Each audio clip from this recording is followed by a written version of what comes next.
Olá, bem-vindos ao podcast e videocast da Macedo Vitorino. Eu sou o João Tomé e tenho comigo Cláudia Martins, partner da Macedo Vitorino, especializada no tema na área de compliance e proteção de dados. O tema de hoje é dedicado precisamente à articulação entre o Regulamento Geral de Proteção de Dados, o RGPD, e o novo Regulamento de Inteligência Artificial e os desafios também para o compliance digital. Olá, Cláudia.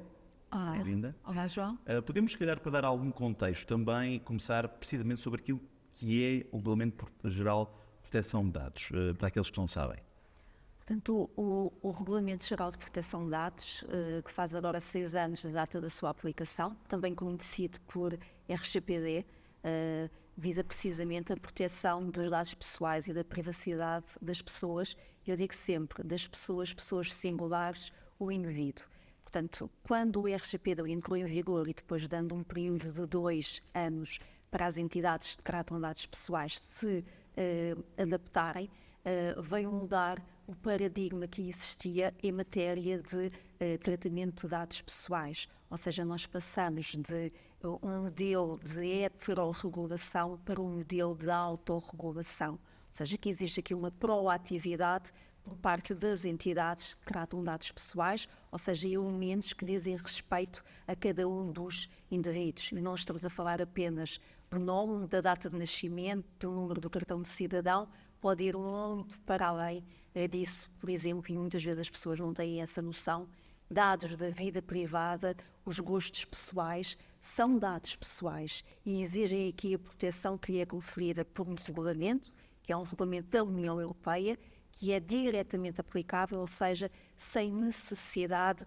de um diploma interno de transposição, o que não significa, no entanto, que não exista uma lei em cada um dos Estados-membros que complemente, que regule determinadas especificidades do nosso ordenamento jurídico, e existe, no nosso caso, a Lei 58 de 2019.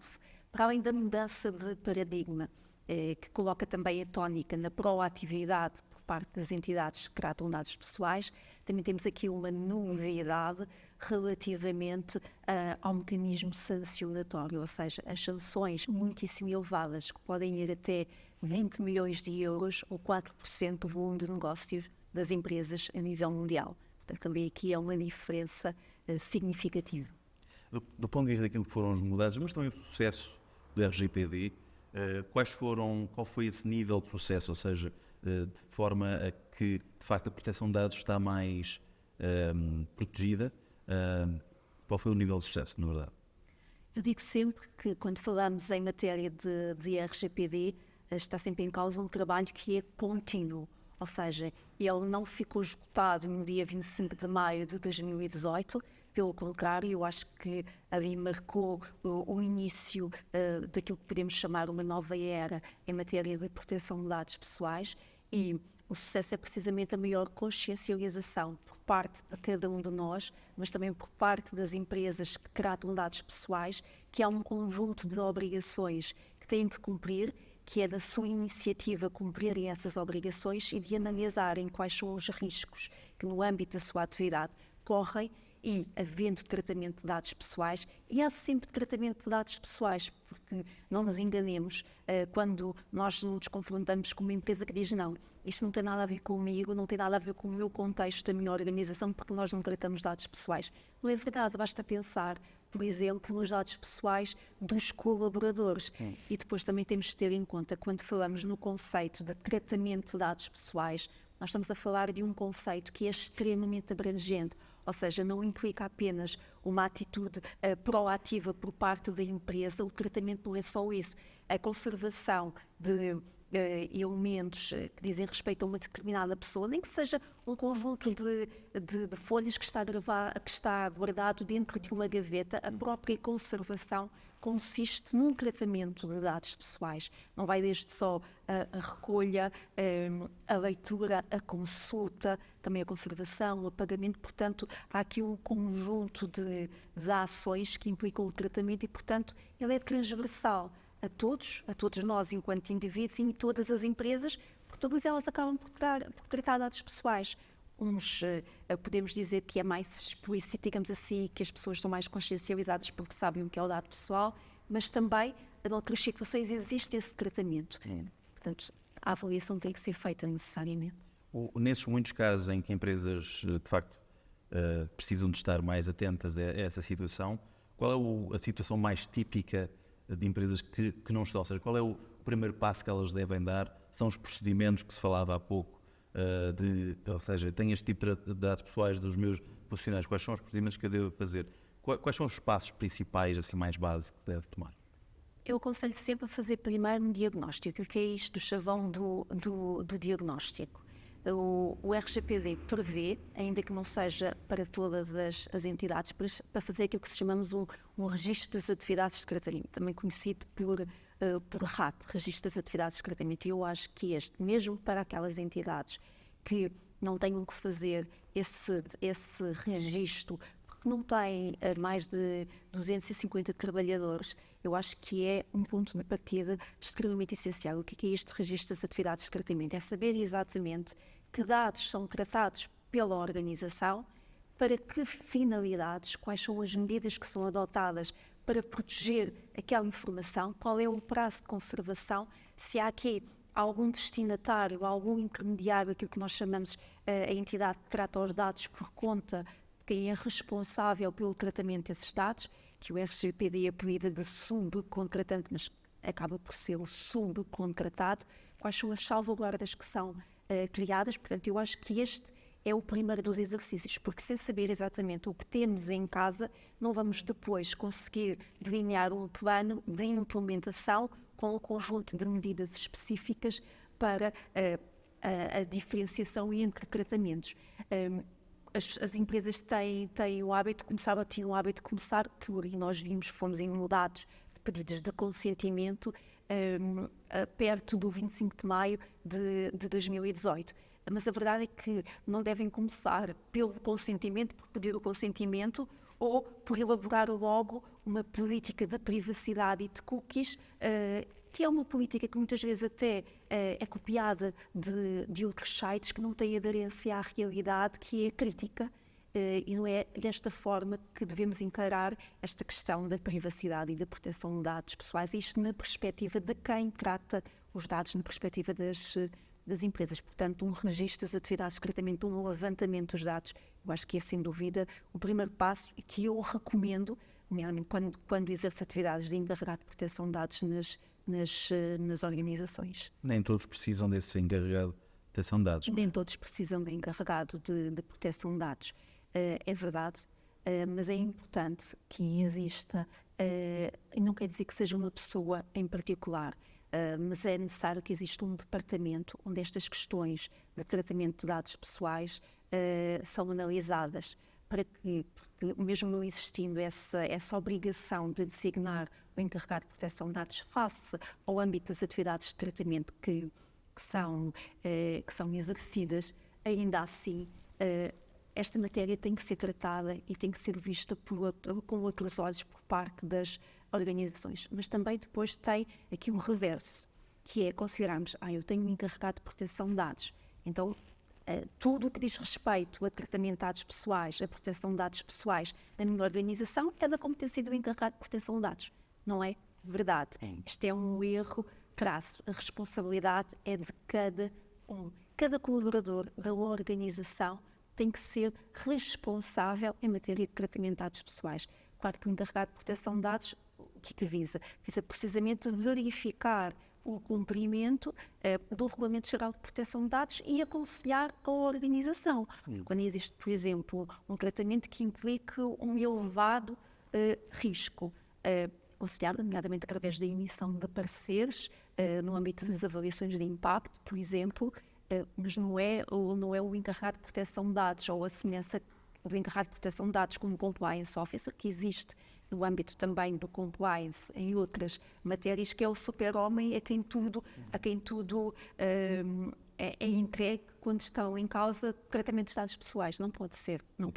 Não uma parte da informação também das pessoas saberem o que fazer com os dados que têm dentro de cada departamento, cada pessoa também, é importante, é um bocadinho. É muitíssimo importante a formação e a sensibilização dos colaboradores. Aliás, quando as empresas nos pedem para traçar um plano de implementação do Regulamento Geral de Proteção de Dados, onde é que eu vou encaixar a formação? Na primeira etapa, na segunda etapa, na terceira etapa. E numa delas, a formação e a sensibilização é transversal. Portanto, é uma etapa que é transversal e é extremamente relevante. Entretanto, até porque o mundo da tecnologia não para, não é?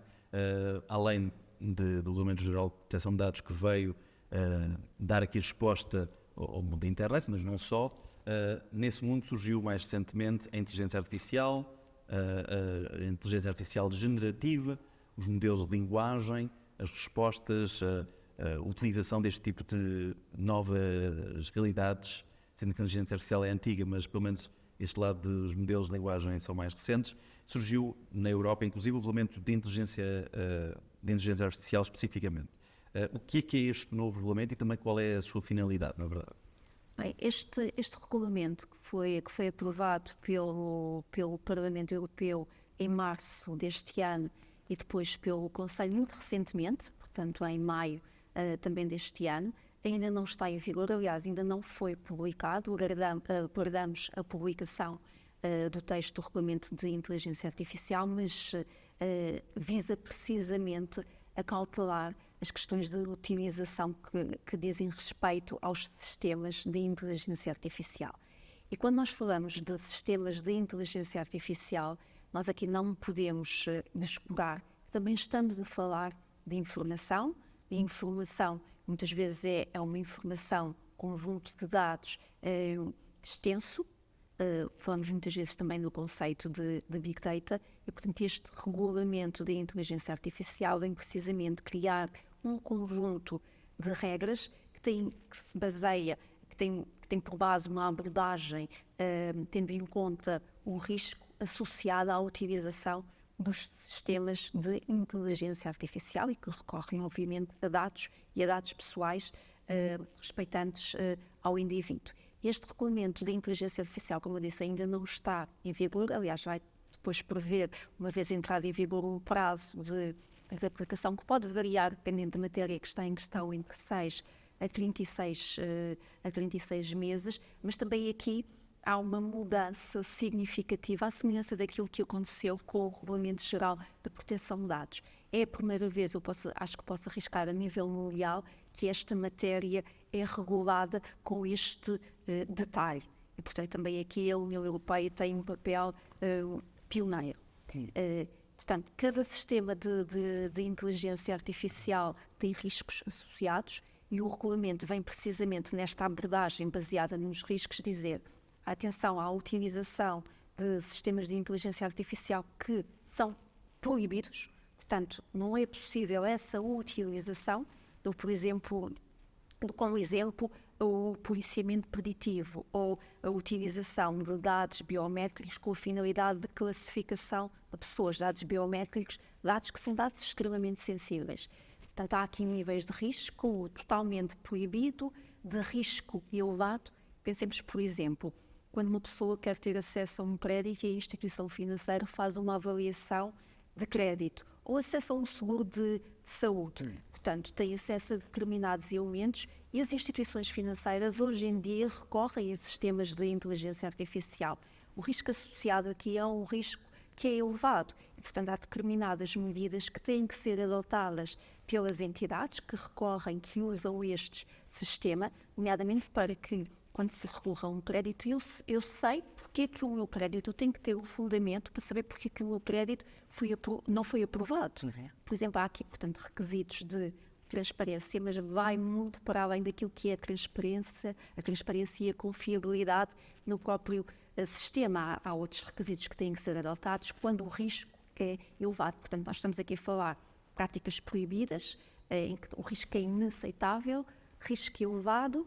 Depois temos situações em que há um risco que é mínimo ou insatisfatório. Portanto, há aqui diferentes níveis de diligência que as entidades que usam esses sistemas têm necessariamente que adotar quando recorrem à inteligência artificial e, sem dúvida, quando recorrem a dados e a dados pessoais.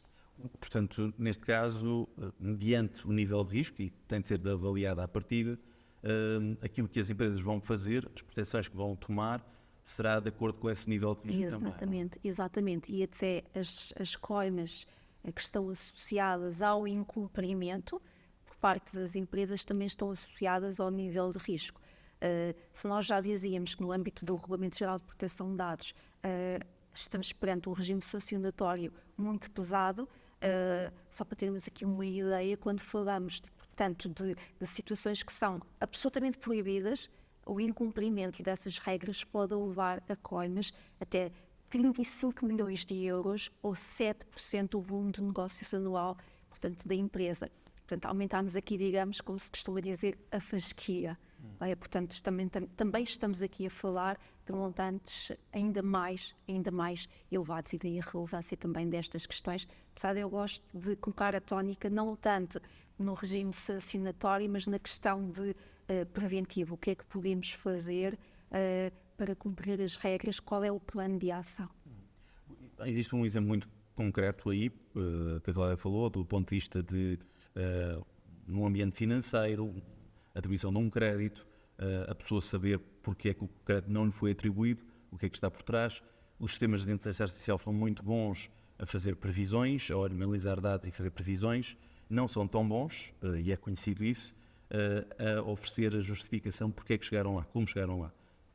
Há melhorias nesse aspecto, portanto, aqui o regulamento também permite fazer com que uma empresa contrate outra empresa para lhes dar inteligência artificial para avaliar o risco, por exemplo, a atribuição de um crédito, tenha de estar também ela, embora tenha contratado outra empresa, ciente de que tem de ter alguns níveis de cuidado, de transparência, de explicar os métodos, não é? Não é só plug and play, o contratar uma empresa de inteligência artificial e seguir o caminho, não é? Exatamente.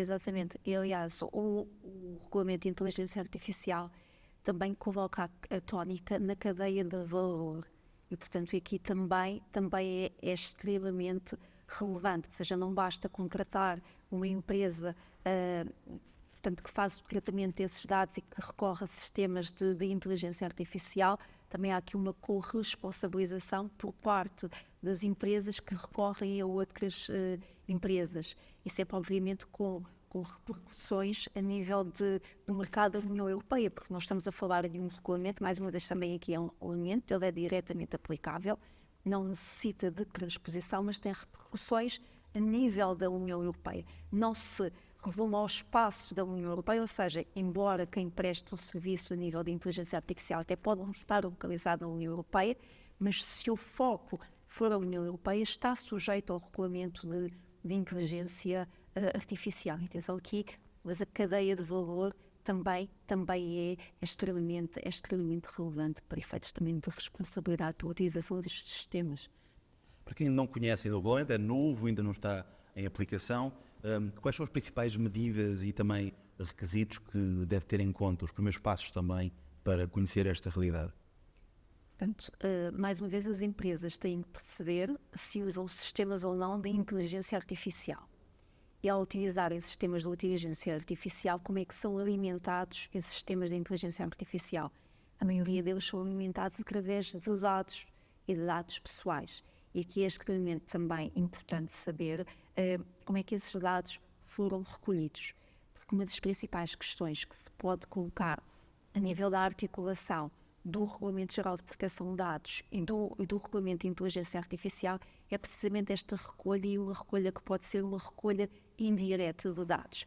E, portanto, como é que nós fazemos esta articulação que é necessária? E porquê que é necessária? E para quem não está tanto dentro desses meandros, o Regulamento Geral de Proteção de Dados prevê dois princípios, que é o chamado princípio da minimização e da limitação do tratamento. O que é que isto significa? Significa que quando uma empresa decide tratar determinados dados pessoais e para uma finalidade, apenas deve tratar os dados que são necessários para a prossecução dessa finalidade.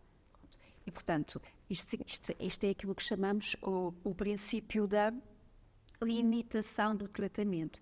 E os dados só devem ser tratados aqueles mesmos que são necessários, ou seja, o tratamento de dados que são considerados dados excessivos, porque pode ser eventualmente necessário para um efeito que nós ainda não sabemos, não faz parte da lógica do Regulamento Geral de Proteção de Dados. E uma vez que dá a finalidade de tratamento, sendo que aqueles dados não podem ser tratados para finalidades que são incompatíveis, digamos que chega ao final de vida daqueles dados e, portanto, nós temos que determinar o prazo de conservação dos dados e eles devem depois ser apagados, a não ser que existam outras finalidades correlativas, relacionadas. Ora, quando nós estamos a falar de sistemas de inteligência artificial, como nós sabemos que procedem à recolha de dados, temos que perceber exatamente qual é a fonte desses dados. Esses dados foram recolhidos para que finalidade? Eu estou a tratar estes dados no âmbito do sistema de inteligência artificial, estou a respeitar a finalidade inicial que motivou aquela recolha, que motivou aquele tratamento. E como se trata, muitas vezes, de recolha que é a recolha indireta, ou seja, não é feita junto do próprio indivíduo, que é o titular dos dados, um dever de transparência parece que surge aqui de forma atenuada. E não pode ser ou não é bem assim. Até porque há uma norma no Regulamento Geral de Proteção de Dados, que é o chamado dever de informação. Esse dever de informação até distingue recolha direta de recolha indireta. E quando estamos perante uma recolha indireta, obviamente que há um dever de informação dos titulares dos dados, porque os dados são recolhidos, para que finalidade e por quanto tempo. Mas quando estamos perante uma recolha indireta, que não é possível, face ao número de titulares de dados que pode estar em causa, face aos dados que são recolhidos, informar o titular dos dados, portanto, o Regulamento Geral de Proteção de Dados atenua que o dever de informação e diz que este dever não tem que ser exercido por parte de quem trata os dados. Agora, a questão que se coloca é como é que eu asseguro que aqueles dados são tratados para aquela finalidade?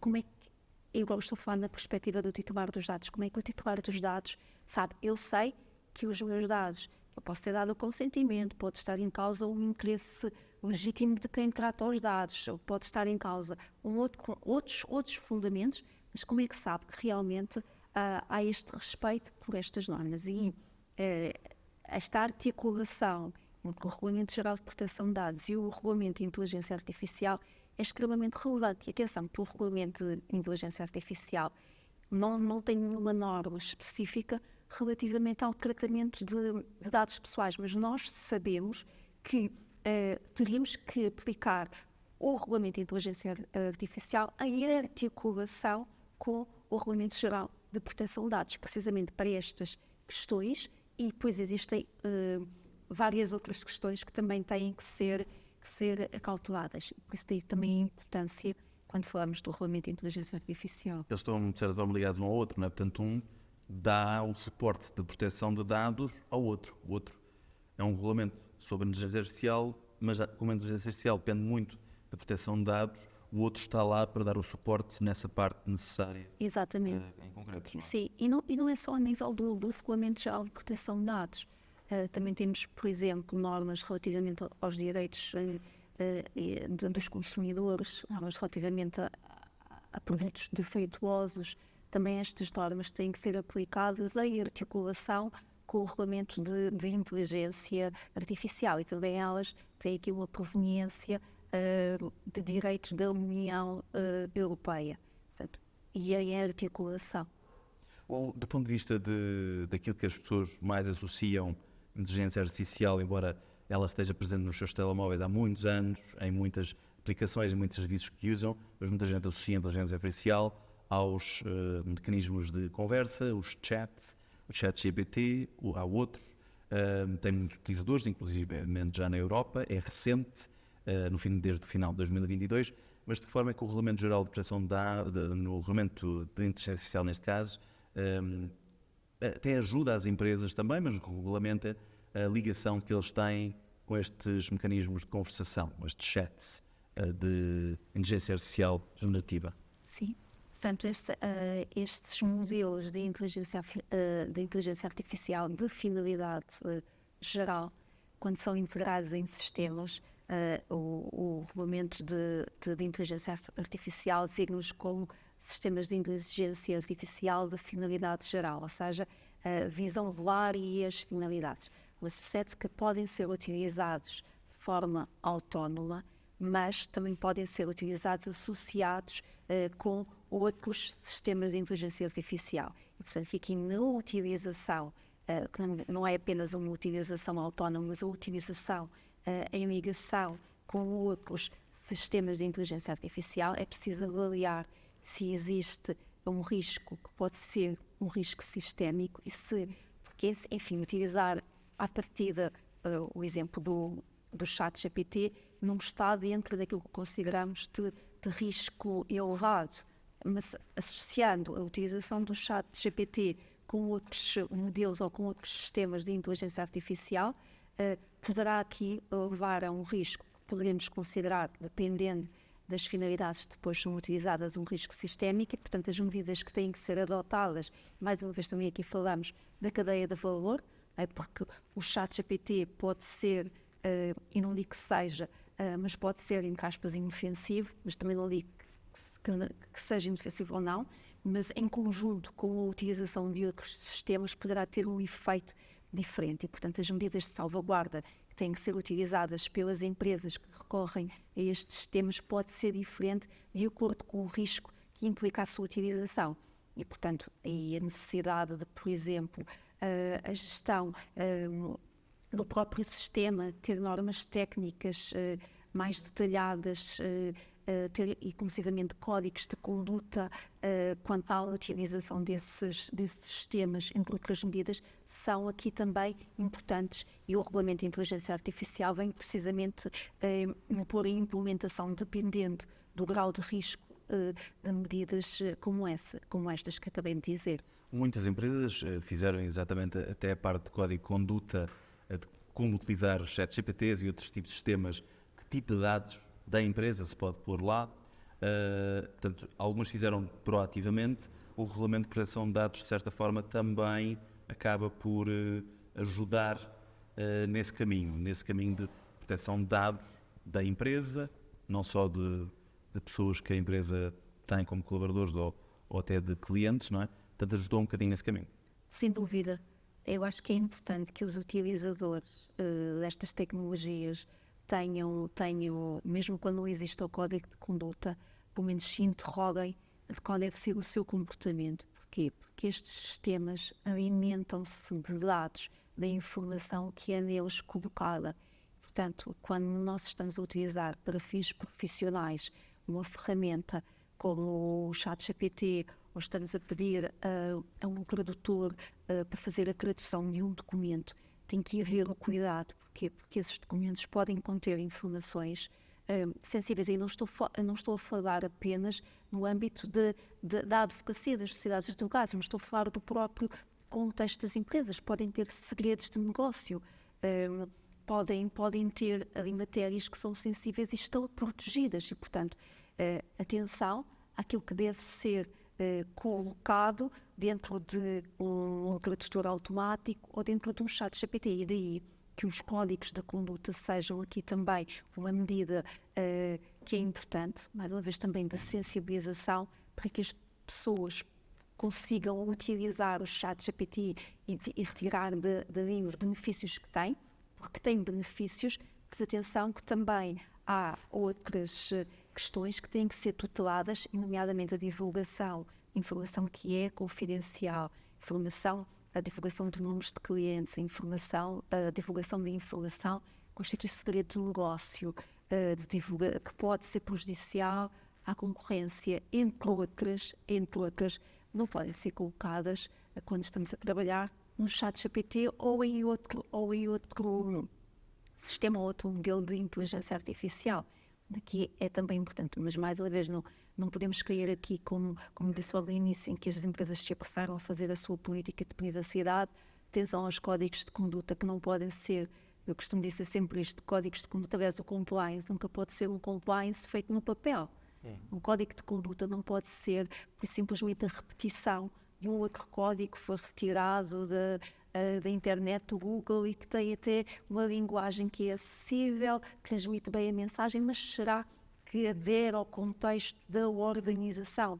Isto a nível de compliance, a nível do compliance digital, é extremamente relevante. Mais uma vez também voltamos à questão da formação, da sensibilização, porque estas medidas vivem se forem aplicá-las por todos, e nomeadamente no contexto da organização pelos seus colaboradores. E nesse aspecto, por exemplo, há muita a questão de adaptabilidade. Não pode usar um dos outros, mas é preciso adaptar, ver a situação em concreto da empresa para que aquilo que está escrito seja adequado à necessidade, não é? Ou seja, para que consiga aderir à própria organização. Porque se não aderir à organização, o que vale ter um código de conduta ou uma política que depois não é cumprida pelos seus colaboradores ou que não é conhecida pelos seus colaboradores. Porque aqui depende da mensagem, da divulgação, que passa sempre do topo até chegar aos colaboradores. Portanto, aqui é importante que os conselhos de administração das empresas tenham bem esta ideia e sejam os próprios sensibilizados para estas matérias, a nível, portanto, de preocupação pela sua implementação, para que depois a mensagem, com aderência, consiga chegar aos colaboradores. De outra forma, eu acho que não é possível e ficamos num compliance formal, num compliance de papel, e não é isso que queremos, não é isso que as organizações querem. Já falámos um bocadinho sobre isso aqui, mas se calhar definindo qual deverá ser um plano de ação concreto para as organizações que estão a desenvolver sistemas e utilizam sistemas de inteligência artificial e que tratam os dados pessoais. Já falámos aqui em alguns exemplos, mas qual é o ponto de entrada mais imediato para elas? Portanto, saber, antes de mais, se usam sistemas de inteligência artificial. E usando sistemas de inteligência artificial, e nós sabemos que hoje em dia há muitas empresas que usam esses sistemas, por exemplo, para efeito de recrutamento, já falamos das instituições financeiras, mas há outros casos nos hospitais, por exemplo. Portanto, antes de mais, saber a empresa usa ou não sistemas de inteligência artificial. Que sistemas usam?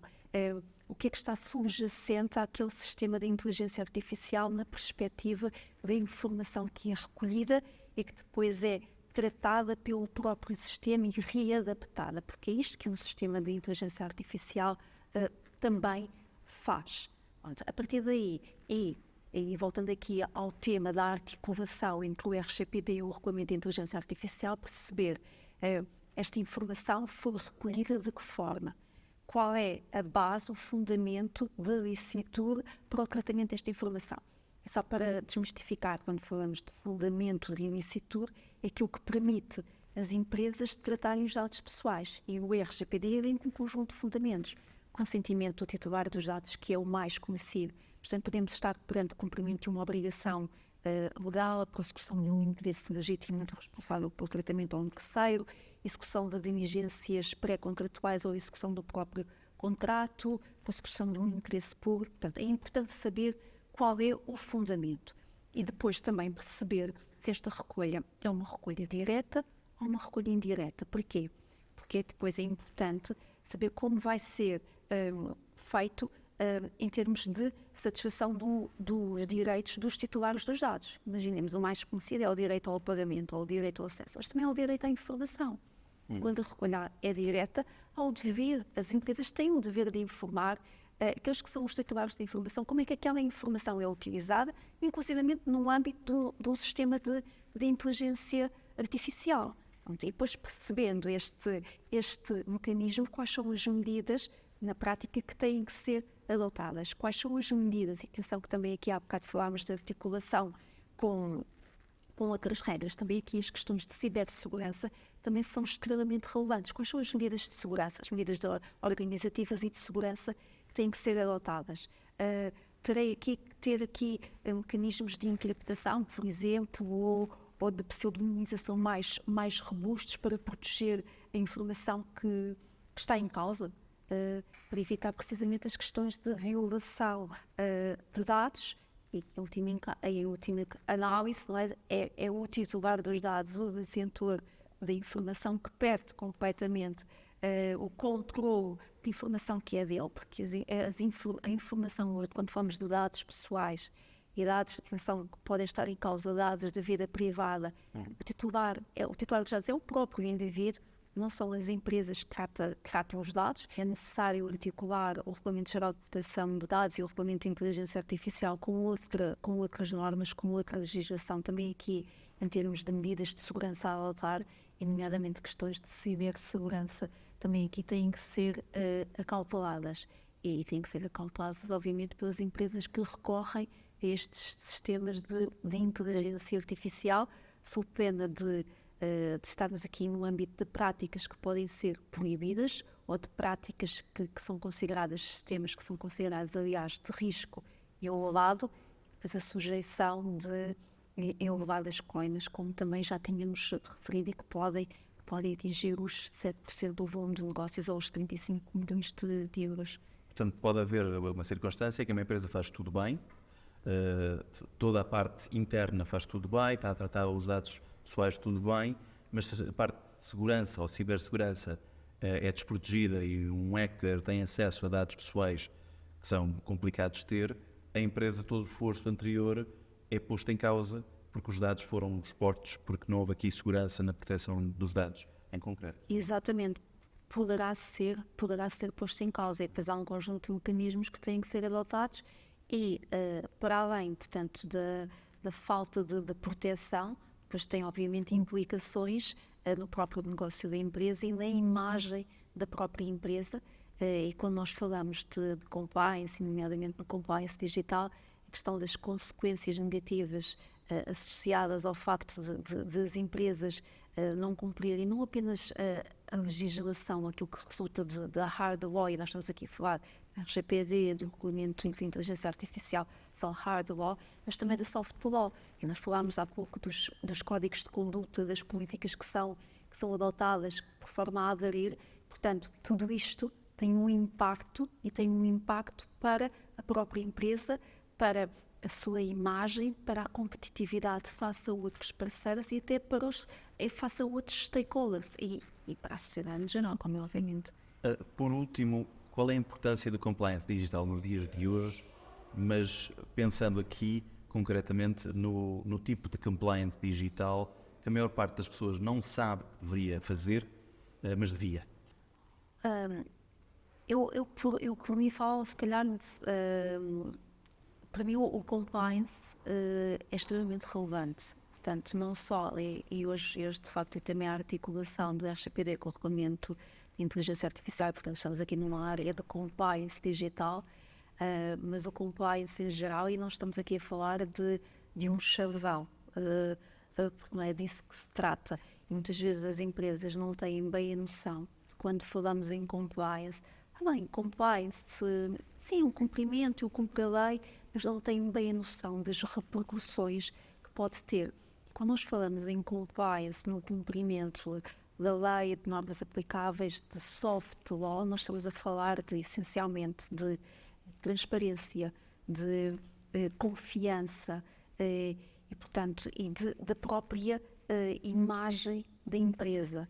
E, portanto, é extremamente relevante e cada vez mais eu acho que as empresas têm essa consciência que quando falamos em compliance, e não só no compliance digital, mas no compliance em geral, há um conjunto de regras que têm que ser cumpridas em diversas áreas, em diversas matérias, e nós sabemos que hoje em dia está muito em voga os temas de ESG, portanto que no fundo segmentam esta vertente da compliance no âmbito do... As pessoas não sabem o que é ESG.